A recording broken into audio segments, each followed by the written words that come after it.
Tuhan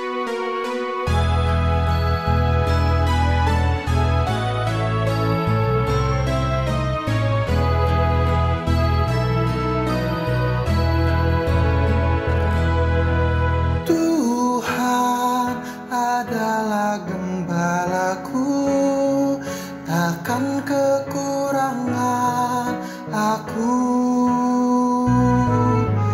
Dia membaringkan aku di padang yang berumput hijau. Dia membimbingku ke air yang tenang. Dia menyegarkan jiwaku. Dia menuntunku di jalan yang benar. Oleh karena namanya, sekalipun aku berjalan dalam lembah kekelaman,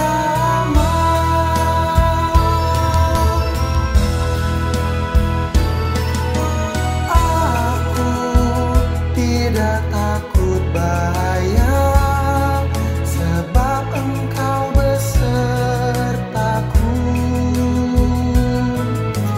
Gadamu dan tongkatmu, itulah yang menghibur aku. Dia membimbingku ke air yang tenang. Dia menyegarkan jiwaku. Dia menuntunku di jalan yang benar. Oleh karena namanya, sekalipun aku berjalan dalam lembah kekelaman,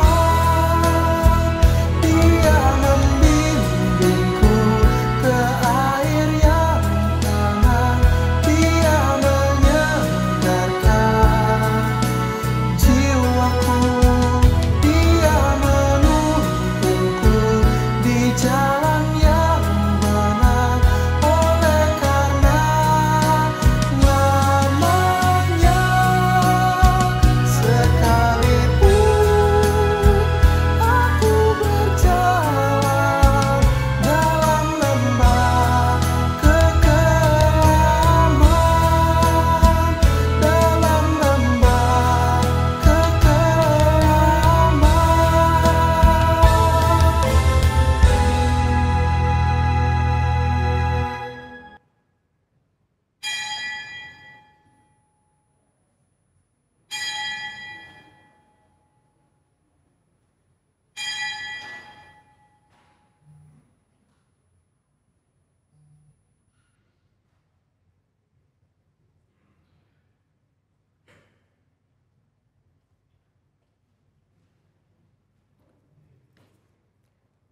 Selamat pagi, Jemaat Gereja Kristus Ketapang yang Tuhan Yesus kasihi. Kami menyambut dengan sukacita kehadiran jemaat dalam ibadah hari ini, baik yang sudah hadir secara onsite di gedung gereja maupun yang masih online di tempat masing-masing. Dan kami berdoa agar setiap jemaat dalam keadaan baik dan sehat. Pada ibadah hari ini akan dilaksanakan sakramen perjamuan kudus dan firman Tuhan akan disampaikan oleh Pendeta Reli Raja Guguk. Majelis Jemaat mengucapkan terima kasih atas pelayanan Ibu Reli. Dan juga kepada seluruh tim yang melayani dalam ibadah hari ini. Tuhan Yesus memberkati pelayanan kita bersama. Berikut kami sampaikan penekanan warta minggu ini. Kami mengajak jemaat yang masih beribadah secara online untuk hadir bersama kami minggu depan dalam ibadah di gedung gereja. Jemaat cukup menyiapkan QR Code jemaat yang dapat di-download dari aplikasi GKK dan memindainya sebelum masuk ke ruang ibadah, baik di pusat maupun juga di pos-pos. Kami mengajak kerjasama Bapak, Ibu, dan Saudara sekalian untuk hal ini agar kami dapat melayani Bapak, Ibu, dan Saudara dengan lebih baik, khususnya untuk pendataan dan penggembalaan jemaat. Bagi jemaat yang kesulitan untuk mendapatkan atau mendownload QR Code jemaat, silakan menghubungi tim yang bertugas di lobi gereja atau ke kantor gereja untuk mendapatkan bantuan. Berikut ini mari kita dengarkan bagaimana kesan-kesan jemaat dari berbagai usia yang sudah datang beribadah ke gereja.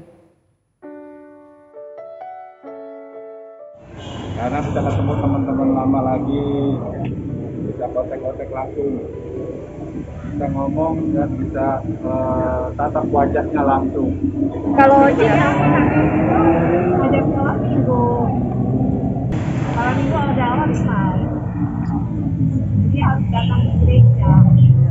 Ya, kayaknya lebih serius dan lebih hikmat gitu. Memang senangnya onsite, cuman tiap hari emang nggak ada, ya udah kita online. Kalau di rumah online dia suka nggak serius, nanti ke sini sono gitu. Kalau ini kan udah duduk manis. Terima kasih ya Pak. Kalau kita datang ke gereja, itu kita berasa bahwa kita beribadah, dan kita ada hadirat bersama dengan Tuhan gitu aja sih. Kalau Ibu? Kalau saya banyak godaannya, ntar buka kulkas, ntar ngapain, jadi mendingan datang aja ke gereja. Nggak bisa fokus.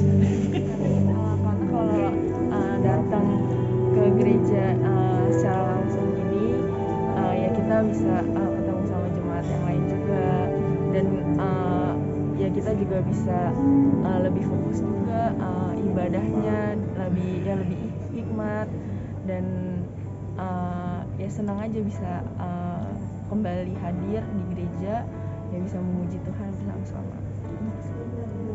Datang ke gereja. Ya saya memang dari kecil juga ke gereja sih ya, yaitu sampai pernah. Saya tahu bahwa Tuhan selalu menyertai saya, ya memimpin saya dalam hidup saya ini. Ya, terima kasih udah bisa ke gereja dah sampai hari ini ya, bisa ke gereja. Tuhan berkati. Saya pilih onsite supaya saya tuh bisa merasakan ibadahnya lebih hidup, hidupnya juga lebih hidup. Juga kalau misalkan online itu kadang suka banyak godaan-godaan gitu loh. Misalkan harus dipanggil anak, atau misalkan kadang-kadang banyak godaan lah kalau misalkan di rumah. Jadi kalau di onsite itu jadi lebih fokus, pertama. Kedua itu bisa juga ketemu dengan teman-teman di gereja gitu. Itu juga kita habis gereja kita bisa ngobrol-ngobrol bersama mereka. Jadi juga persekutuannya sama kita juga bisa lebih erat gitu. Jadi mengetahui kabar mereka juga gitu. Itu sih.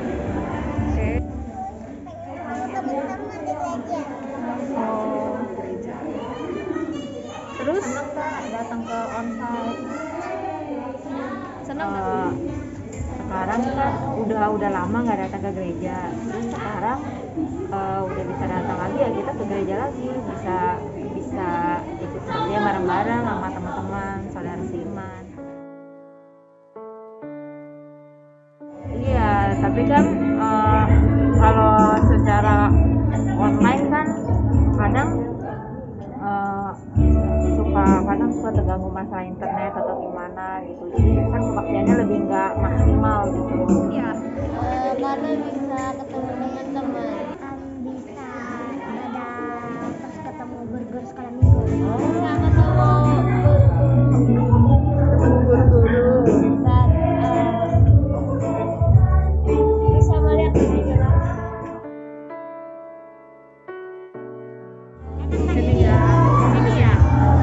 Seru nggak ketemu teman-temannya?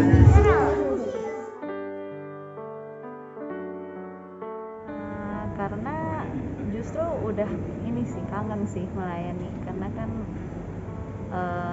udah sempat kayak vakum berapa lama nggak melayani juga. Sekarang ada kesempatan melayani, jadi justru jadi semangat buat melayani lagi gitu.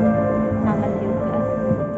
Memang kan setiap minggu dulu beribadah di gereja Kristus Ketapang dan untuk pelayanan. Ketika gereja sudah dibuka, bisa ibadah, dan memang kita berkesempatan ikut pelayanan, ya tetap melayani juga di ibadah onsite.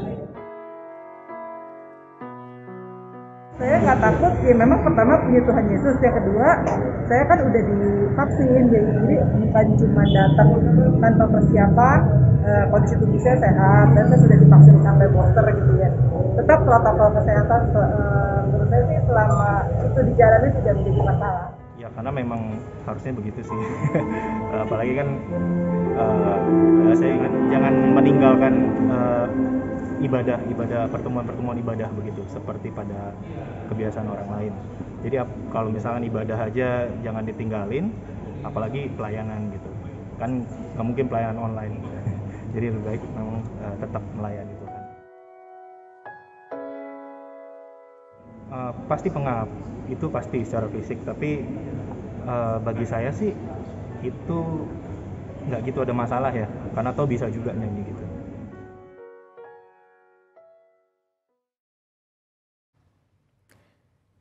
Demikian penekanan warta jemaat pada hari ini.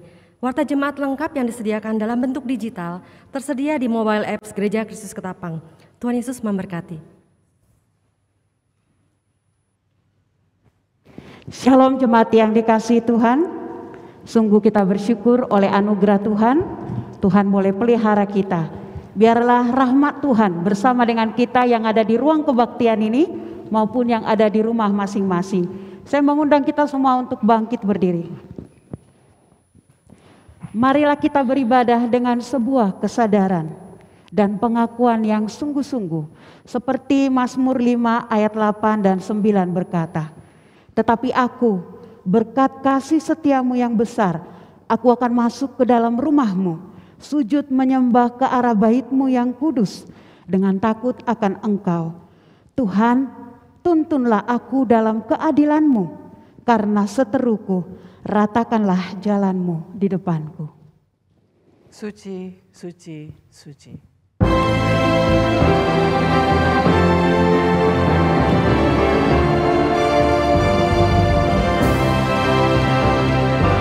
Suci, suci, suci, kemuliaan-Mu tersembunyi dari manusia berdosa.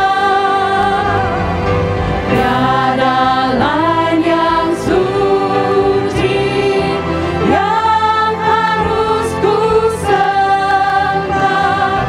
Penuh kuasa-Mu, kasih-Mu besar. Segala pujian bagi-Mu, segenap nafas muliakan-Mu. Surga bumi kan berseru, kuduslah Tuhan nama-Mu. Suci, suci, suci, Allah Maha Kuasa, Kau layak dipuji seluruh karya-Mu. Suci, suci, suci, rahmat dan kuasa-Mu. Allah Tritunggal, mulia dan ajaib.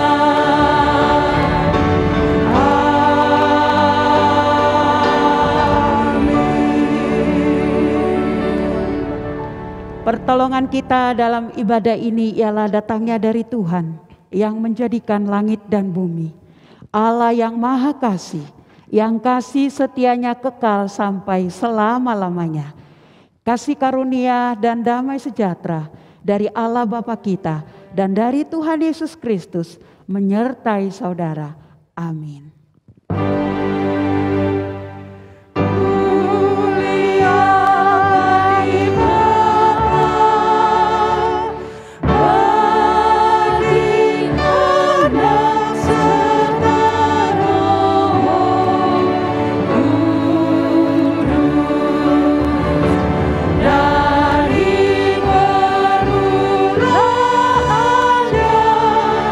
Sekarang dan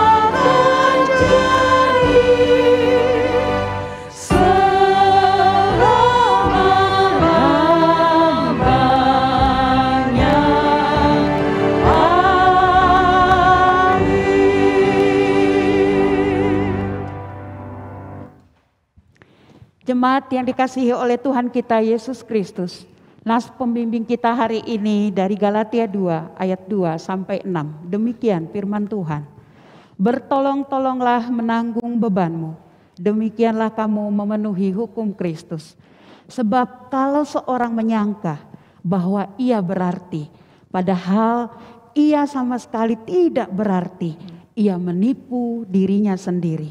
Baiklah tiap-tiap orang menguji pekerjaannya sendiri, maka ia boleh bermegah melihat keadaannya sendiri dan bukan melihat keadaan orang lain. Sebab tiap-tiap orang akan memikul tanggungannya sendiri, dan baiklah dia yang menerima pengajaran dalam firman, membagi segala sesuatu yang ada padanya dengan orang yang memberikan pengajaran itu. Oleh karena itu baiklah kita bermegah, karena kita mengenal Kristus yang sudah menjadi juru selamat kita, yang telah mati di atas kayu salib, memberikan pengharapan, yaitu hidup yang kekal.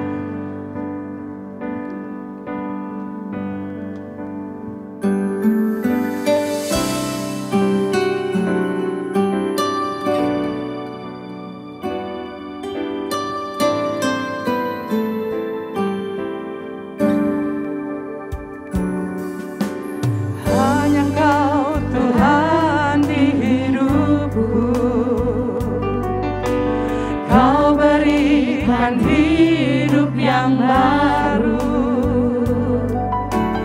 darahmu menyucikan, pulihkan hatiku. Ku nyatakan kaulah segalanya, engkaulah sumber pengharapan, kuasamu sanggup menyembuhkan. Jiwaku pun berserah hanya kepadamu, Yesus, kaulah segalanya. Karena salib-salibmu ku hidup, karena salibmu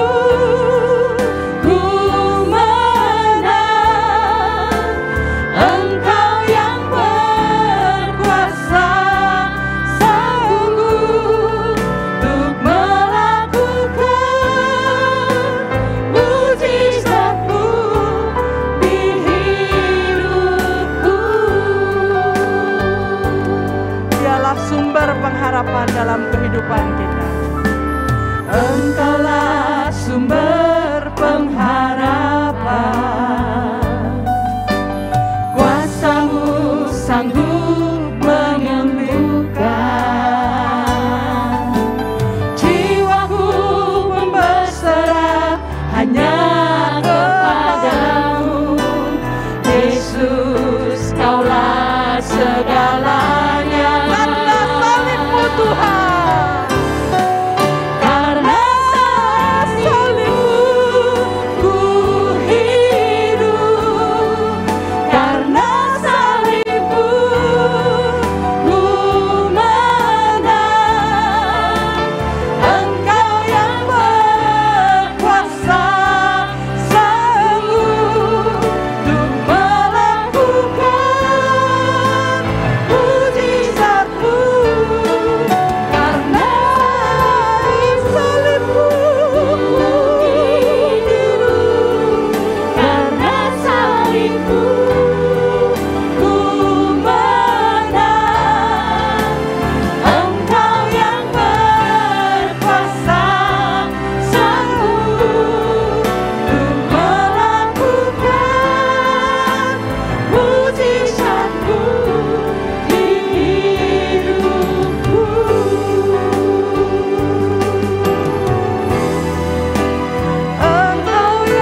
Karena salibnya kita boleh dimenangkan dan ditebus. Jemaat yang dikasihi Kristus, dengarkanlah hukum Tuhan bagi kita sekalian yang terambil dari kitab Galatia pasalnya yang kelima ayat 13 dan 14. Saudara-saudara, memang kamu telah dipanggil untuk merdeka. Tetapi janganlah kamu mempergunakan kemerdekaan itu sebagai kesempatan untuk kehidupan di dalam dosa. Melainkan layanilah seorang akan yang lain oleh kasih. Sebab seluruh hukum Taurat tercakup di dalam satu firman ini, yaitu kasihilah sesamamu manusia seperti dirimu sendiri. Demikianlah firman Tuhan boleh menjadi hukum dan boleh menuntun kita. Dan pada hari ini satu kesempatan lagi bagi kita untuk datang di hadapan Tuhan, mengakui segala dosa kita di hadapannya. Mari kita mengambil waktu teduh, mengucap syukur untuk kesempatan baru dan kesempatan baru yang Tuhan berikan untuk kita memperbaiki diri. Dan biarlah kesempatan itu boleh sungguh kita gunakan untuk hidup dalam takut akan Tuhan. Mari datang di hadapan Tuhan, mengakui segala dosa di hadapannya.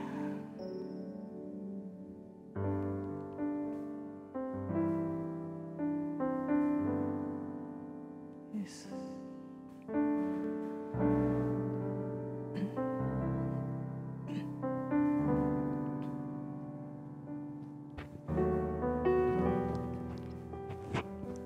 Bapa,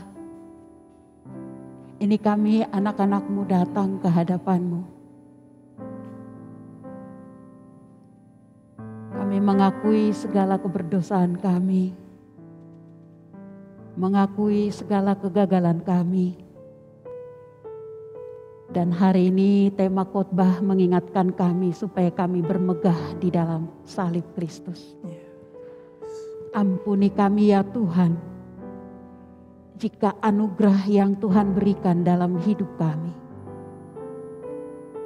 harta, jabatan, talenta, kepintaran, kecakapan fisik, kepintaran berkata-kata, membuat kami menjadi bermegah atas semuanya itu. Ampuni kami ya Tuhan. Semua yang kami punya adalah dari-Mu. Dan Tuhan rindu kami boleh pakai itu untuk orang boleh melihat perbuatan kami yang baik dan mempermuliakan Tuhan. Ampuni kami ya Tuhan. Dan kami terus memohon Engkau terus yang menyucikan dan menguduskan kami. Menganugerahkan kepada kami kegelisahan hati ketika kami sudah mencuri kemuliaan-Mu. Di dalam nama Tuhan Yesus yang mengampuni kami, yang memberi kami kesempatan untuk hidup lebih baik, dan yang menolong kami untuk boleh bangkit mempermuliakan-Mu. Dalam Tuhan Yesus kami berdoa.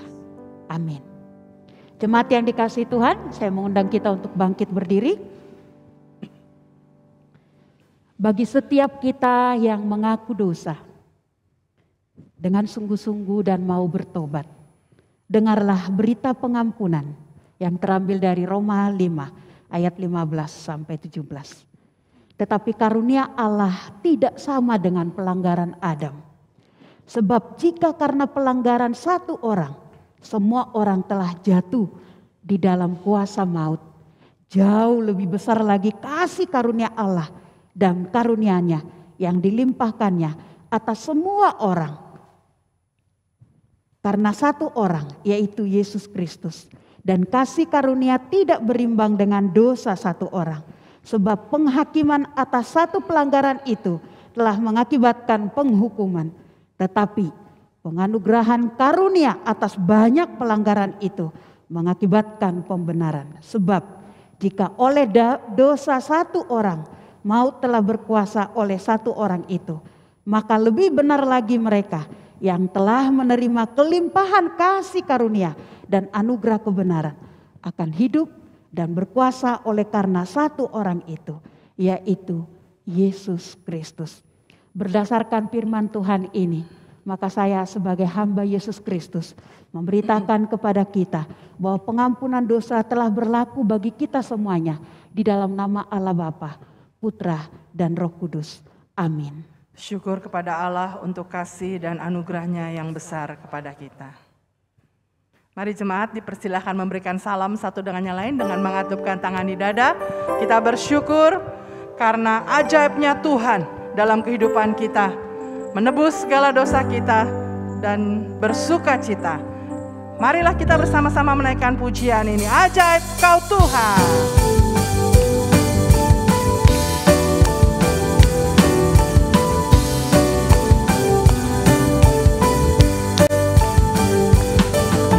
Tak terbayang kebesaran-Mu dan tak terbanding kekuatan-Mu Tuhan. Kau megah bagiku segala jiwa dan pengharapan telah ku serahkan untuk rencana-Mu Tuhan. Kau Raja atasku, hanya Kau yang layak ditinggikan.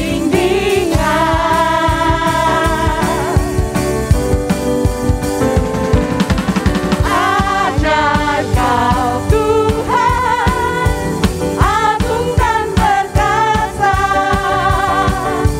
Kau sumber kemenanganku, ajaib berkuasa, memerintah selamanya.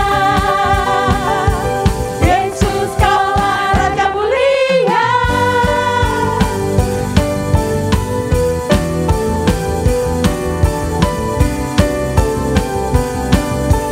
Tak terbayang kebesarannya, tak terbayang kebesaran-Mu dan tak terbanding kekuatan-Mu Tuhan. Kau megah bagiku segenap jiwa dan pengharapan telah ku serahkan untuk rencana-Mu Tuhan. Kau Raja atasku, hanya Kau yang layak ditinggikan. Oh ajaib Kau Tuhan, ajaib Kau Tuhan, agung dan perkasa. Kau sumber kemenanganku, layak berkuasa, memerintah selamanya. Yesus Kaulah Raja mulia. Ajaib Kau Tuhan, agung dan perkasa. Kau sumber kemenanganku, ajaib berkuasa, memerintah selamanya. Yesus Kaulah Raja mulia. Ajaib Kau Tuhan, agung dan perkasa. Kau sumber kemenanganku, ajaib berkuasa, memerintah selamanya. Yesus Kaulah Raja mulia. Raja mulia, Raja mulia.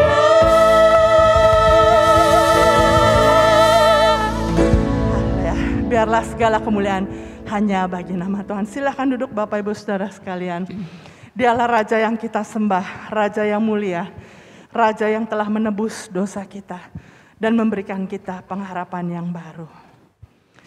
Marilah kita pada pagi hari ini datang di hadapan-Nya. Duduk diam mendengarkan firman Tuhan. Karena firman yang menjadi naungan jiwa kita, memimpin kita di dalam kehidupan ini. Dan kasih-Nya senantiasa menaungi kita. Oh ajaib, ajaib Kau Tuhan. dan bersama denganmu aku tentram.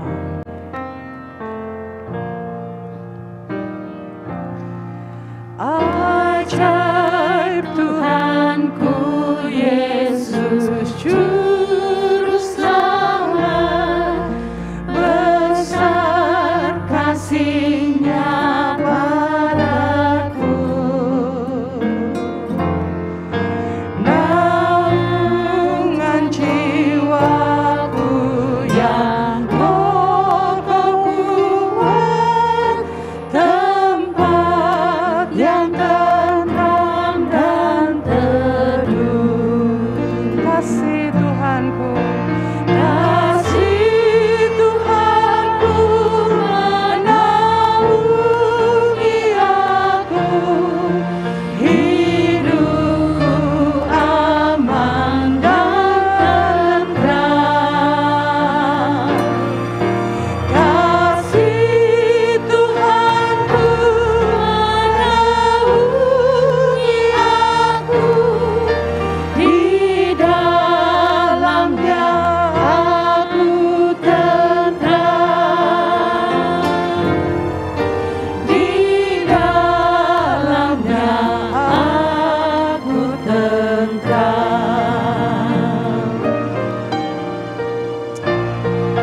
ajaib Kau Tuhan. Ajaib Tuhanku Yesus Juru Selamat, diangkatnya tanggunganmu. Ku ditegakkan kokoh bagai karang, diberikan kekuatan baru. Kasih Tuhanku menaungi aku, hidupku aman dan tentram. Kasih Tuhanku melindungi aku, di dalamnya aku tentram. Di dalamnya aku tentram.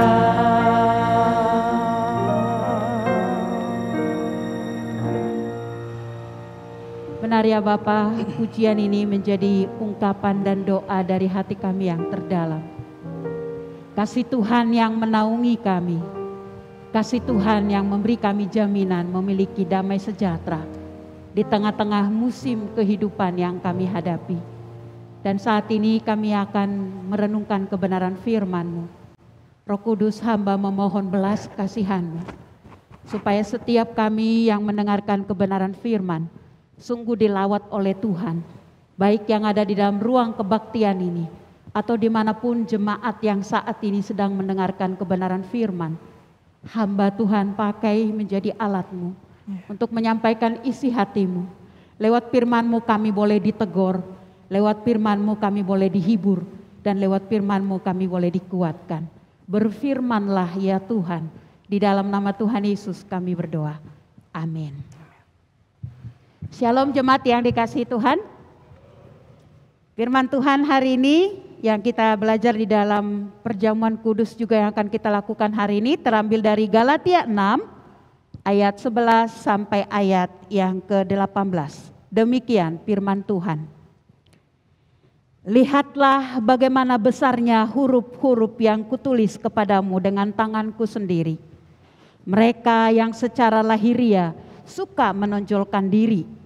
Merekalah yang berusaha memaksa kamu untuk bersunat hanya dengan maksud supaya mereka tidak dianiaya karena salib Kristus. Sebab mereka yang menyunatkan diri pun tidak memelihara hukum Taurat, tetapi mereka menghendaki supaya kamu menyunatkan diri agar mereka dapat bermegah atas keadaanmu yang lahiriah. Tetapi aku sekali-kali tidak mau bermegah selain dalam salib Tuhan kita Yesus Kristus Sebab olehnya dunia telah disalibkan bagiku dan aku bagi dunia. Sebab bersunat atau tidak bersunat tidak ada artinya, tetapi menjadi ciptaan baru, itulah yang ada artinya. Dan semua orang yang memberi dirinya dipimpin oleh patokan ini, turunlah kiranya damai sejahtera dan rahmat atas mereka dan atas Israel milik Allah. Selanjutnya, jangan ada orang yang menyusahkan aku karena pada tubuhku ada tanda-tanda milik Yesus. Kasih karunia Tuhan kita Yesus Kristus menyertai roh kamu, saudara-saudara. Amin. Sedemikian firman Tuhan. Tema kita hari ini bermegah dalam salib Kristus. Umumnya kalau kita mau jujur, seringkali kita di dalam kelebihan yang Tuhan beri itu menjadi sebuah kemegahan. Tetapi permisi nanya, apakah di dalam kehidupan yang Tuhan beri, salib itu menjadi sebuah kebanggaan kita? Yang kita megahkan?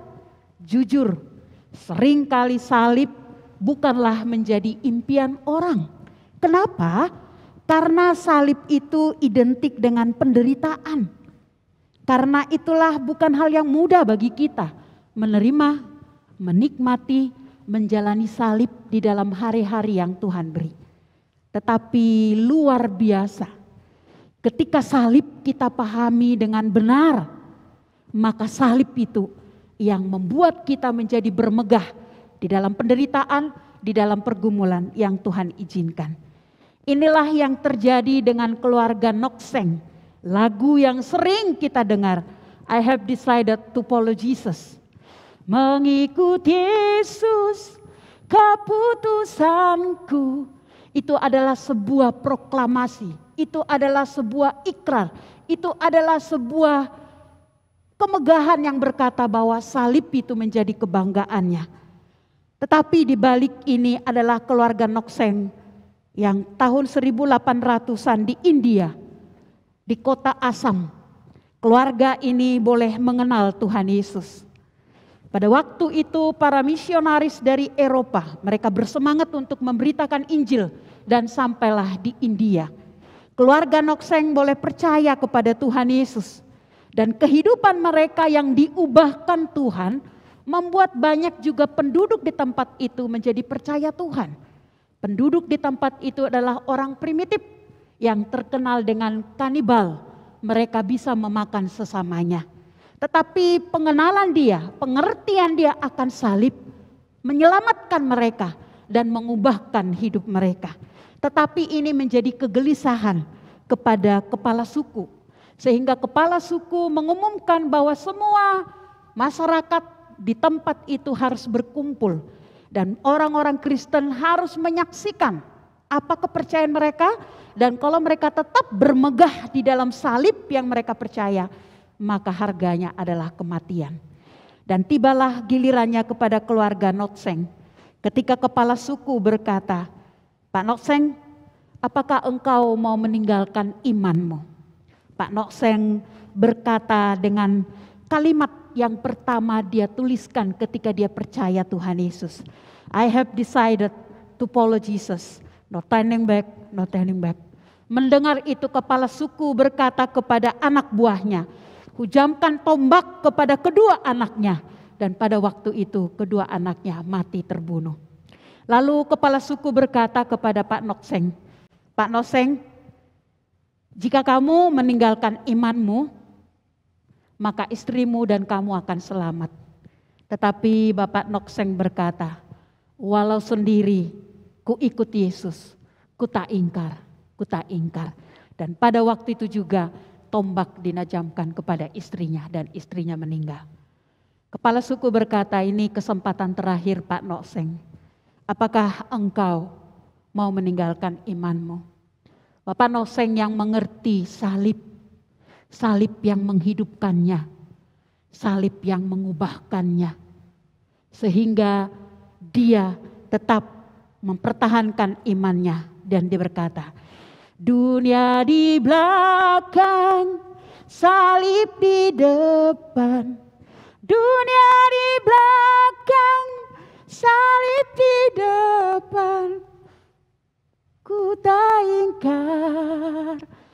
tak ingkar.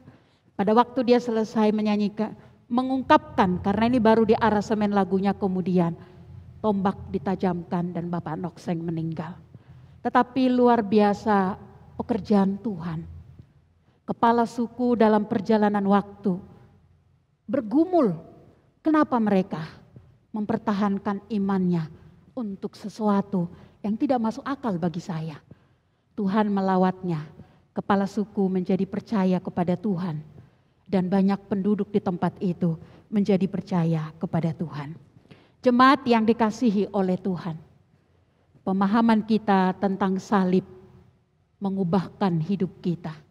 Tetapi ketika pemahaman kita salah, maka pemahaman itu membuat iman kita tergoncang.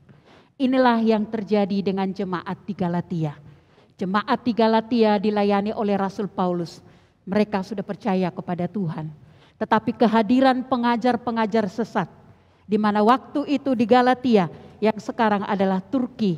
Bagaimana di sana para pengajar-pengajar sesat, guru-guru yang mereka kuat dengan budaya Yahudi, mereka menekankan kepada orang-orang percaya di sana yang pertama. Mereka berkata, jangan percaya dengan apa yang dikatakan oleh Rasul Paulus. Karena Rasul Paulus adalah palsu, bukan asli. Buktinya apa? Dia tidak ada pada waktu Tuhan Yesus ada. Dan yang kedua, pada waktu pemilihan di Yerusalem dia tidak ada. Tetapi Rasul Paulus boleh menjawab ini. Dia katakan di Galatia 1 ayat 1 dan 2. Dari Paulus seorang rasul, bukan karena manusia, juga bukan oleh seorang manusia, melainkan oleh Yesus Kristus dan Allah Bapa. Rasul Paulus boleh mengatakan, aku menjadi rasul bukan atas pilihan dan bukan atas kemauanku. Tetapi Allah sendiri yang memanggil aku. Dan pertemuan itu terjadi di Damsik. Bagaimana dikatakan di Kisah Para Rasul 9. Hati Paulus berkobar-kobar untuk berangkat. Tujuannya adalah untuk menangkap orang-orang Kristen dan menganiaya mereka dan membawa ke Yerusalem. Tetapi di perjalanan itu perjumpaan dengan Tuhan mengubahkan hidupnya. Hal yang kedua, para pengajar sesat itu berkata, iman kepada Tuhan Yesus tidak cukup. Harus dengan taat kepada hukum Taurat. Salah satunya kamu harus disunat. Tetapi Rasul Paulus menjawab dan menuliskan di dalam Galatia 2 ayat 16. Kamu tahu bahwa tidak seorang pun yang dibenarkan oleh karena melakukan hukum Taurat. Tetapi hanya oleh karena iman dalam Kristus Yesus. Rasul Paulus mengingatkan mereka bahwa kamu diselamatkan bukan usahamu, bukan perbuatanmu. Dan itu jelas di dalam Efesus 2 ayat 8 dan 9. Sebab karena kasih karunia artinya pemberian, artinya orang yang tidak layak boleh menerimanya. Memang kita tidak layak.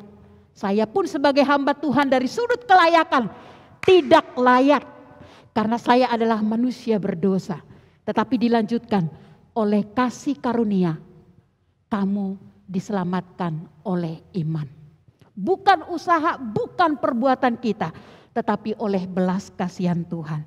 Dan yang ketiga, Rasul Paulus menjawab pengajaran-pengajaran mereka, di mana mereka berkata, kamu taat pada hukum Taurat, artinya secara fisik kita kelihatan patuh, taat, agamawi, rajin ke gereja, rajin baca Alkitab, kata-katanya mengutip-ngutip Alkitab. Tetapi Rasul Paulus berkata, gaya hidup bukan karena hukum Taurat, tetapi hidup yang diubahkan. Artinya antara perkataan dengan perbuatan itu satu kesatuan. Jangan sampai perkataan kita begitu rohani, tetapi kehidupan kita begitu rohana.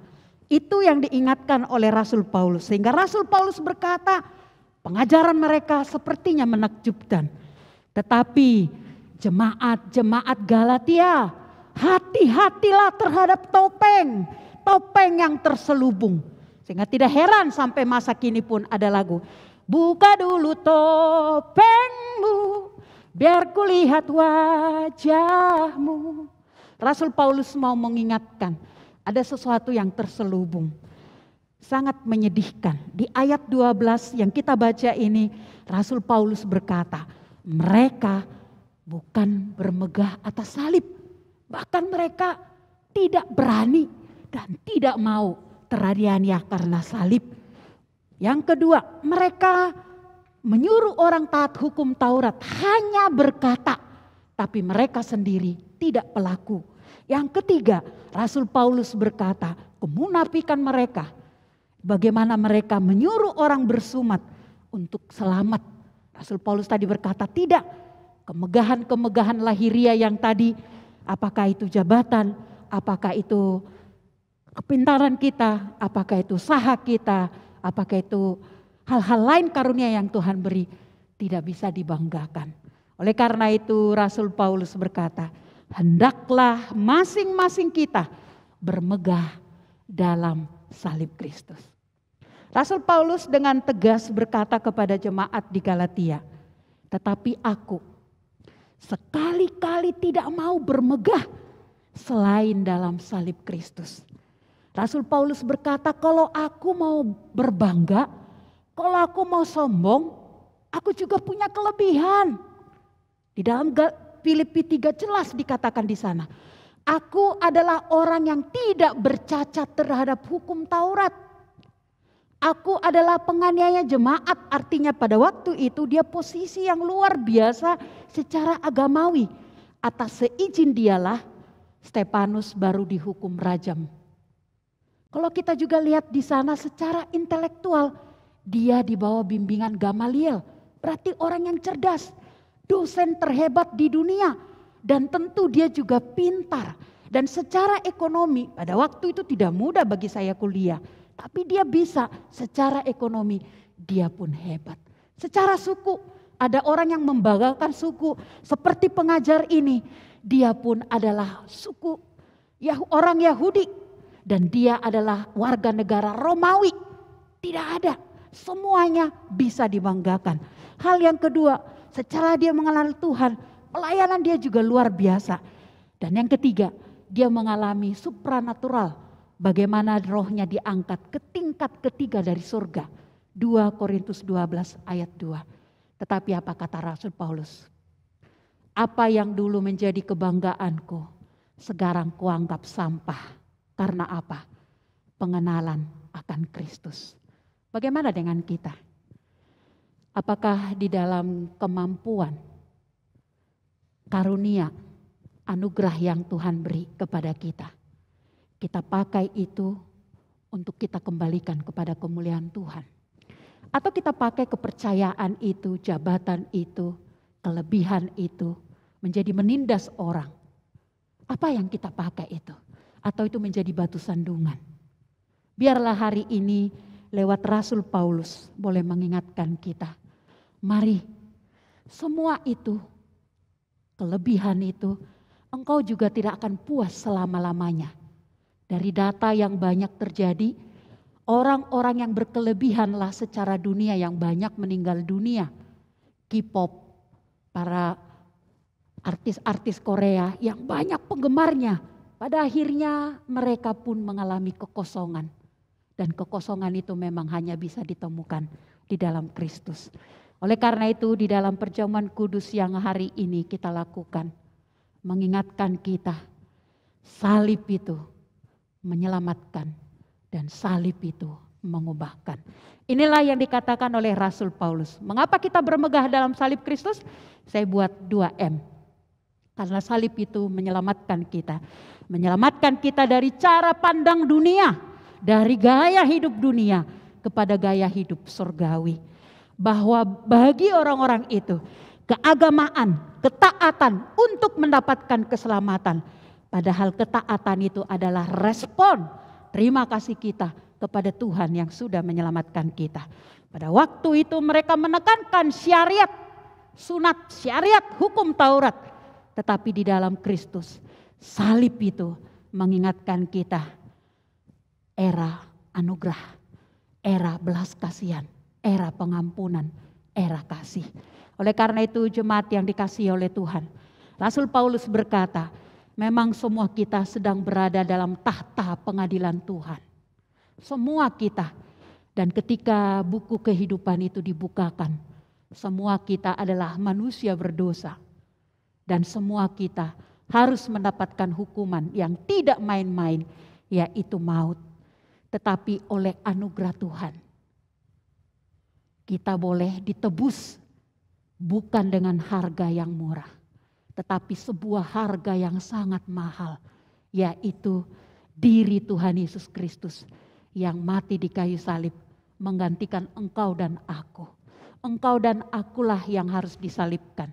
Bagi orang pada waktu itu salib itu menjijikkan, memalukan, dan menjadi konsekuensi dianiaya. Tetapi Paulus tahu itu. Tetapi Paulus ketika dia bertemu dengan Tuhan Yesus, bagi dia salib itu sebuah kemegahan. Karena salib itu memegahkan.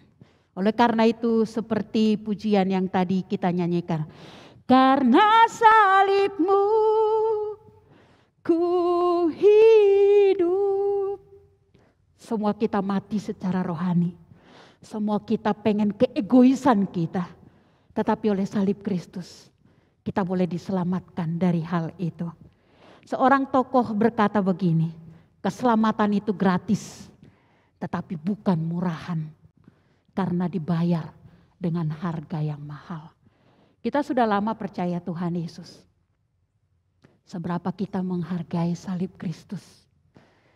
Nyawa Allah sendiri pertaruhkan di kayu salib untuk menanggung dosa-dosa kita. Yang hanya Tuhan minta adalah kepercayaan.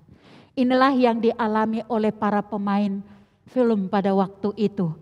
Jim yang menjadi peran Tuhan Yesus, dia berkata, kami dulu datang memainkan film ini adalah untuk mendapatkan uang.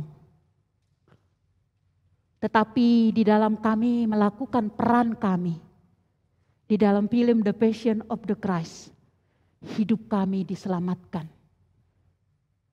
Bahkan dia katakan teman saya yang berperan sebagai Yudas, yaitu Leonello, seorang ateis. Di dalam dia memainkan perannya, dia melihat semuanya. Dan memang di sana banyak keajaiban terjadi. Leonello boleh percaya kepada Tuhan Yesus. Jim juga di dalam menyaksikan teman dia, salah satu prajurit yang menangkap Tuhan Yesus perannya di dalam Taman Getsemani, yang beragama tetangga kita, saudara kita. Dia pun menyerahkan dirinya untuk percaya kepada Tuhan Yesus. Jika mereka ini lewat peran tanpa diceritakan, mereka mengerti, mereka boleh diselamatkan. Diselamatkan tidak hanya nanti dari penghukuman, tetapi detik demi detik kehidupan kita Tuhan selamatkan. Karena Yohanes 17 ayat 3 berkata, dan inilah hidup kekal itu, kita mengenal Yesus Kristus. Sorga itu Bapak Ibu tidak hanya berbicara nanti. Sorga yang adalah damai sejahtera, yang adalah sukacita, yang tidak ada penderitaan. Bapak Ibu, hari ini saya mau mengingatkan di dalam perjamuan kudus ini. Sorga itu kita alami sekarang. Damai sukacita yang tidak ditentukan dengan keadaan kita.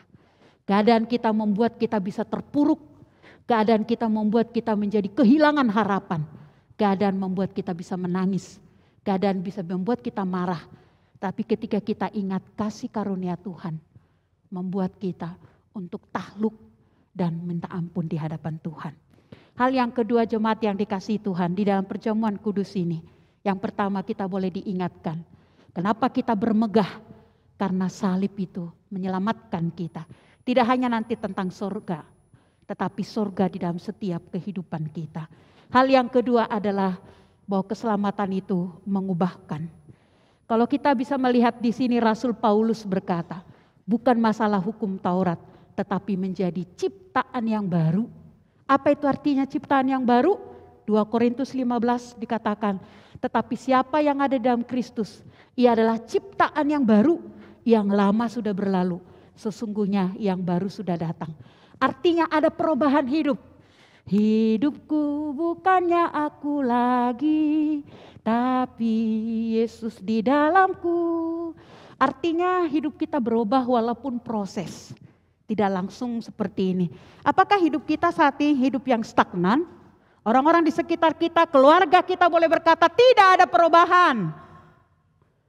Atau keluarga kita, teman-teman kita, rekan pelayanan kita, rekan pekerjaan kita walaupun sedikit.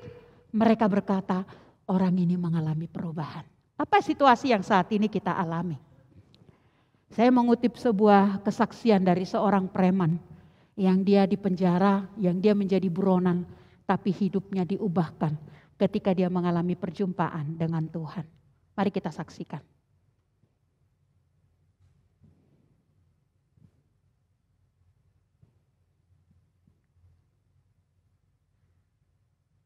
Tidak sedikit orang yang meragukan.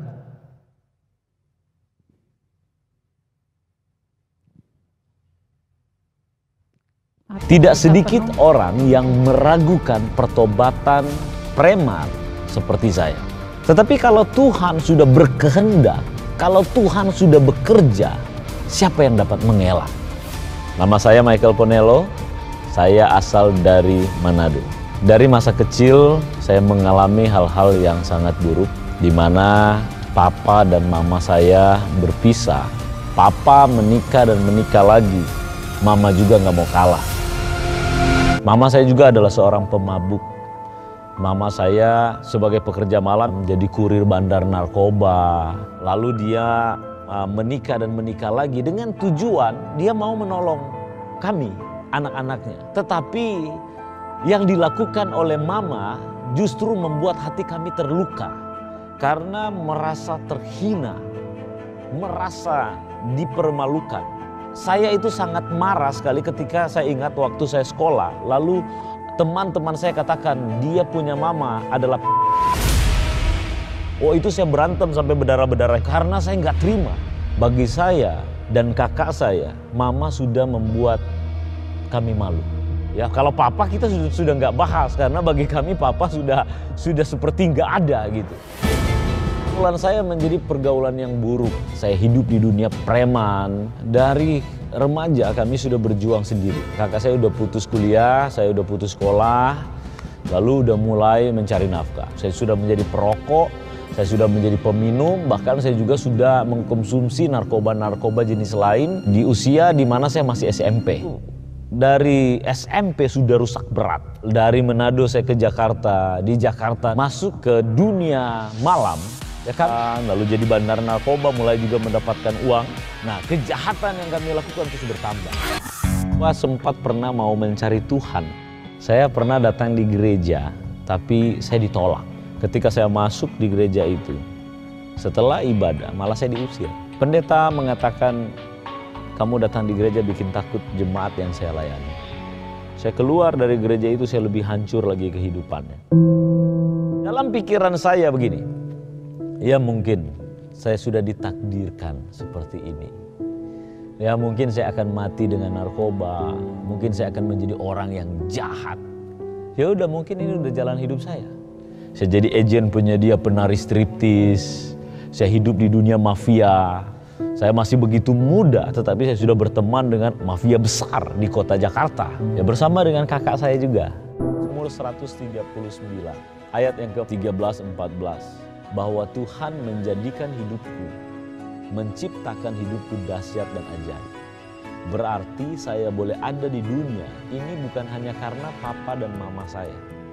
Jadi bukan alasan hidup saya hancur karena kesalahan papa dan mama. Mau papa mama saya bercerai, bukan alasan untuk saya hancur. Saya ngerti di situ. Lalu saya belajar firman Tuhan. Ketika saya mengerti siapa Yesus itu. Yesus adalah juru selamat. Yesus memberikan pengampunan. Yesus memberikan keselamatan. Dia mengubahkan hidup yang gelap menjadi terang. Hidup yang lama menjadi baru. Saya alami pertobatan yang sungguh-sungguh. Dan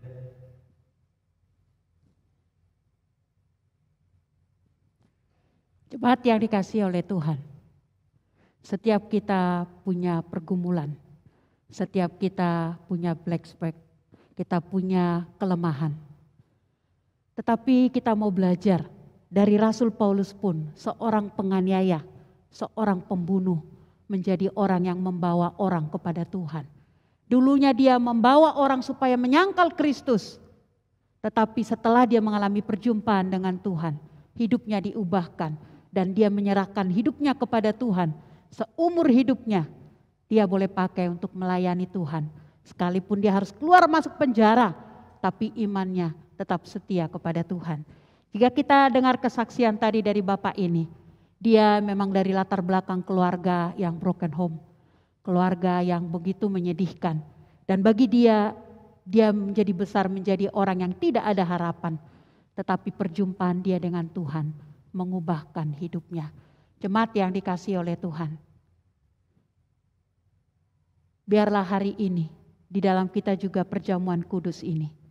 Imani kuasa Tuhan itu tetap bekerja dulu sampai sekarang. Dia sanggup untuk boleh menyelamatkan kita dari pola pikir kita yang lama. Dia sanggup mengubahkan hidup kita sehingga kita menjadi orang semakin hari semakin menyerupai Kristus. Semakin hari hidupnya hidup yang menyampaikan salib Kristus. Sehingga di dalam kehidupan walaupun ada jatuh bangun kita, tapi orang boleh melihat ada perubahan walau sedikit demi sedikit. Biarlah hari ini kita boleh kembali diingatkan. Di mana sekarang hati kita? Hati yang bermegah di dalam salib Kristus atau hati yang sudah menjauh? Jemaat yang dikasihi oleh Tuhan, biarlah hari ini kita boleh kembali datang. Khususnya juga di dalam pandemi ini. Tadi film awal sudah mengingatkan kita. Di masa COVID ini kita nggak tahu jelas apakah selamanya akan aman. Bisa saja sekarang sudah lebih tenang, memang naik sampai nanti pertengahan, tapi kita ke depan gak ada yang tahu. Oleh karena itu Bapak Ibu yang dikasihi Tuhan, yang ada di rumah, saya mengajak kita, kembalilah datang. Kalau Tuhan memberi engkau kesehatan, Tuhan yang sudah menyelamatkanmu, Tuhan yang sudah berkorban untukmu. Apakah kenyamananmu lebih enak di rumah? Kamu bandingkan itu dengan kamu hadir ke rumah Tuhan. Tadi lewat kesaksian jemaat boleh bersaksi. Saya minggu lalu rekaman karena penugasan dari gereja di radio Pelita Kasih. Yang merekam itu berkata, Bu, saya juga rindu ke gereja. Walaupun keluarga saya berkata jangan karena usianya sudah dewasa. Dia katakan, aku boleh lebih lagi mengalami Tuhan di ibadah, di kebaktian. Biar jemaat yang dikasihi Tuhan, terima kasih untuk jemaat yang di ruang kebaktian ini. Yang ada di rumah, bisa saja karena sakit, karena memang usia tidak memungkinkan engkau, puji Tuhan ada online. Tapi kalau engkau Tuhan beri kesehatan, Tuhan mampukan untuk bisa melangkah. Ingatlah, salibnya, salibnya. Seberapa engkau merindukan salib Kristus itu di dalam hidupmu, sebesar itulah engkau akan mengorbankan apapun untuk boleh bermegah di dalamnya. Mari kita berdoa. Tuhan, hamba terbatas untuk menyampaikan firman-Mu. Tapi hamba memohon dengan belas kasihan-Mu. Tuhan yang melawat satu persatu umat-Mu yang ada di ruang kebaktian ini. Maupun yang saat ini online. Tuhan, terima kasih Engkau menyelamatkan kami. Kami seharusnya tidak pantas untuk dikasihi, bahkan menerima anugerah itu. Tapi terima kasih, Kau mau berkorban untuk kami, mengingatkan kami betapa besar kasih-Mu. Biarlah di dalam hidup ini, salib itu memang membutuhkan pengorbanan. Tapi hari ini kami mau belajar, apapun yang kami lakukan tidak sebanding dengan kebaikan Tuhan, kemurahan Tuhan di dalam hidup kami. Oleh karena itu hamba berdoa, gelisahkan hati kami ketika kami tidak lagi bermegah di dalam salib itu. Di dalam nama Tuhan Yesus kami berdoa. Amin.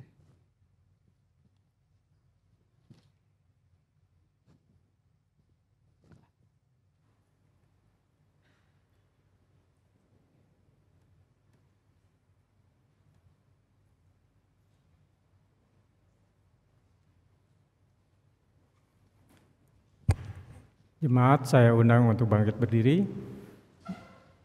Bersama dengan gereja segala abad dan tempat, marilah kita mengikrarkan pengakuan rasuli dengan berkata, Aku percaya kepada Allah, Bapa yang Maha Kuasa, Khalik langit dan bumi, dan kepada Yesus Kristus, Anak yang tunggal Tuhan kita, yang dikandung dari Roh Kudus, lahir dari anak darah Maria, yang menderita di bawah pemerintahan Pontius Pilatus, disalibkan, mati dan dikuburkan, turun ke dalam kerajaan maut. Pada hari yang ketiga, bangkit pula dari antara orang mati.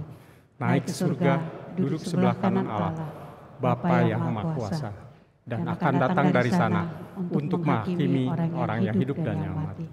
Aku percaya kepada Roh Kudus, gereja yang kudus dan am, persekutuan orang kudus, pengampunan dosa, kebangkitan orang mati, dan hidup yang kekal. Amin. Silakan duduk.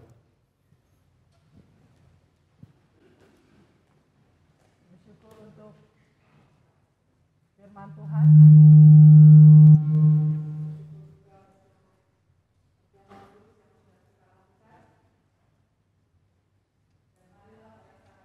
Bersama-sama dengan penuh sukacita dan kerelaan, kita memberikan persembahan syukur kepada Tuhan sebagai ungkapan rasa syukur kita atas segala berkat yang telah Tuhan nyatakan dalam kehidupan kita. Dengan mengingat firman Tuhan di dalam 2 Korintus 8 ayat yang ke-12 dan 13. Sebab jika kamu rela untuk memberi, maka pemberianmu akan diterima.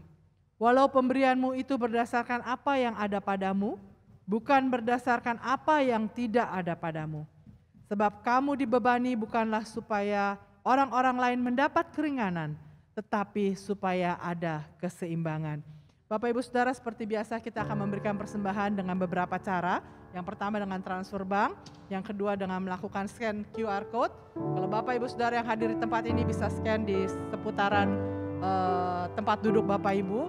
Dan kalau ada yang mengalami kendala untuk melakukan persembahan secara transfer ataupun QR code, baik yang secara online, Bapak Ibu bisa membawanya, menaruhnya di dalam amplop dan membawa ke gereja. Tetapi kalau Bapak Ibu ada di tempat ini, tetapi mempunyai kendala di dalam melakukan transfer ataupun scan QR code untuk memberikan persembahan, Bapak Ibu bisa memasukkannya ke dalam amplop dan nanti tersedia kotak persembahan di depan untuk dapat Bapak Ibu memberikan persembahan. Mari Bapak Ibu sekalian, kita bersama-sama memberikan persembahan yang terbaik buat Tuhan. Untuk itu mari kita menaikkan pujian bagi Yesus kuserahkan.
Persembahan kami ya Tuhan, sebagai ucapan syukur kami kepada Tuhan, semua yang kami punya adalah titipan dari Tuhan dan kami belajar mempergunakannya dan mengembalikannya kepada Tuhan. Kami berdoa untuk Gereja Kristus Ketapang dalam semua kegiatannya yang tentu membutuhkan dana, di dalam juga mensupport pelayanan-pelayanan misi. Kami berdoa dan kami percaya Tuhan yang terus-menerus mencukupi gerejamu dan memakai gerejamu untuk boleh menjadi berkat. Dan kami bersyukur untuk jemaat yang sudah memberi persembahan, kiranya tangan kasih Tuhan yang terus memberkati, baik yang memberi atau yang belum, Tuhan juga yang boleh menolong di dalam kehidupan sehari-hari. Kami mempercayai bahwa Allah kami akan mencukupi segala kebutuhan kami menurut kasih karunia Tuhan. Saat ini kami juga bersatu hati untuk bangsa kami Indonesia. Terima kasih untuk Tuhan boleh menolong negeri ini.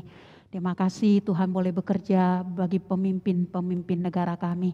Terima kasih untuk Bapak Presiden, Wakil Presiden, para anggota parlemen, juga untuk TNI, Polri, baik para pemerintahan sampai ke tingkat RT RW. Kami membawa mereka ke dalam tangan Tuhan. Anugerahkan mereka hati yang baru, sehingga mereka punya hati berbelas kasihan, melihat bahwa ini adalah sebuah kesempatan berkarya bagi bangsa dan mewariskan kepemimpinan yang mencintai bangsa. Kami berdoa Tuhan, lakukan keajaiban bagi mereka.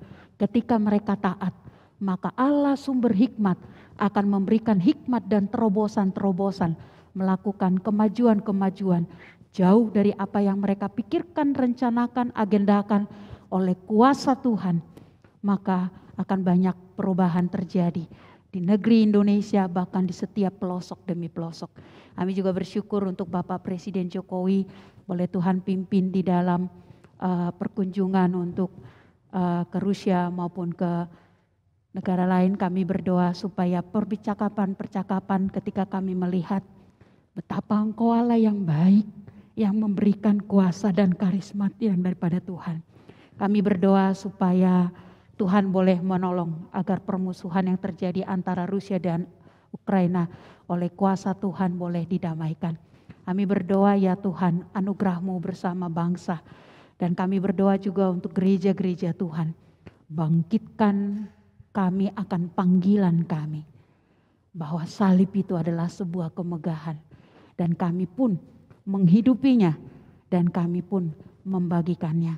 Biarlah kami boleh terus dibentuk oleh Tuhan sehingga hidup kami semakin hari semakin diubahkan dan kami boleh dipakai Tuhan untuk menyaksikan kebaikan Tuhan. Berdoa juga untuk gerejamu, Gereja Kristus Ketapang, baik pusat maupun pos-pos, baik dari sekolah minggu, remaja, pemuda, bagian-bagian lain yang sudah mulai kebaktian dengan onsite. Kami berdoa di dalam nama Tuhan Yesus. Kau terus yang menolong, Kau terus yang memberkati. Untuk kami para jemaat, Tuhan ampuni kami jika di dalam kenyamanan kami sulit melangkahkan kaki. Tapi kami hari ini mau mengambil komitmen. Kalau Tuhan kasih kami kesempatan untuk bisa melangkah, kami akan melangkahkan kaki kami ke rumah Tuhan. Menikmati pelataran Tuhan, kehadiran Tuhan di bait-Mu. Tuhan memberkati setiap jemaat-Mu. Kami tidak tahu saat ini apa yang pergumulan mereka. Mungkin mereka menangis dan bergumul di dalam relasi keluarga, di dalam ekonomi, di dalam usaha, di dalam kesehatan. Kami berdoa yang ada di ruangan ini maupun di rumah masing-masing. Kami berdoa di dalam nama Tuhan Yesus. Kasih karunia-Mu menguatkan mereka, memberikan damai sejahtera dan pengharapan. Bahwa Allah yang kami sembah adalah Allah yang turut bekerja dalam segala sesuatu, mendatangkan kebaikan bagi setiap kami yang mengasihi Tuhan. Terima kasih, berkati gerejamu, berkati jemaatmu. Terima kasih Bapak, inilah doa yang kami naikkan dan kami percaya Allah akan menjawab tepat pada waktunya dan caranya Tuhan. Dan kami mengimani itu seperti doa yang diajarkan Tuhan Yesus kepada kami. Bapa kami yang di surga, dikuduskanlah nama-Mu. Datanglah kerajaan-Mu, jadilah kehendak-Mu di bumi seperti di surga. Berikanlah kami pada hari ini makanan kami yang secukupnya. Ampunilah kami akan kesalahan kami, seperti kami juga mengampuni orang yang bersalah kepada kami. Dan janganlah membawa kami ke dalam pencobaan, tetapi lepaskanlah kami daripada yang jahat. Karena Engkau yang punya kerajaan dan kuasa dan kemuliaan sampai selama-lamanya. Amin. Mari kita pulang dan kembali kepada kegiatan kita sehari-hari dengan sukacita dan damai sejahtera.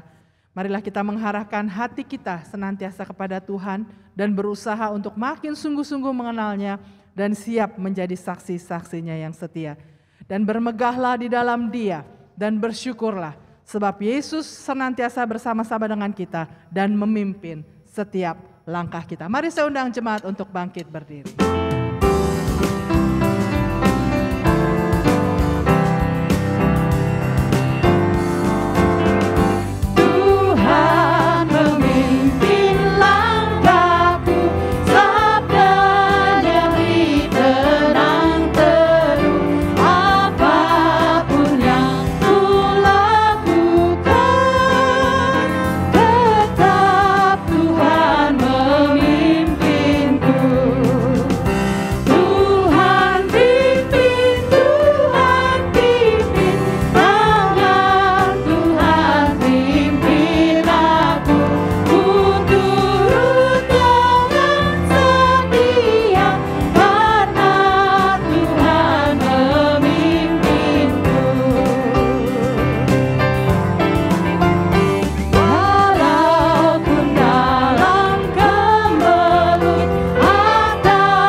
Yang dikasih Tuhan, mari kita kembali ke dalam kehidupan kita sehari-hari. Selalulah pertanyakan, aku mau bermegah di dalam salib Kristus. Maka Allah sumber berkat akan memberkatimu dengan caranya yang ajaib. Dan terimalah berkatnya. Tuhan memberkati engkau dan melindungi engkau. Tuhan menyinari engkau dengan wajahnya dan memberi engkau kasih karunia. Tuhan menghadapkan wajahnya kepadamu dan memberi engkau damai sejahtera. Semua yang percaya boleh berkata, amin.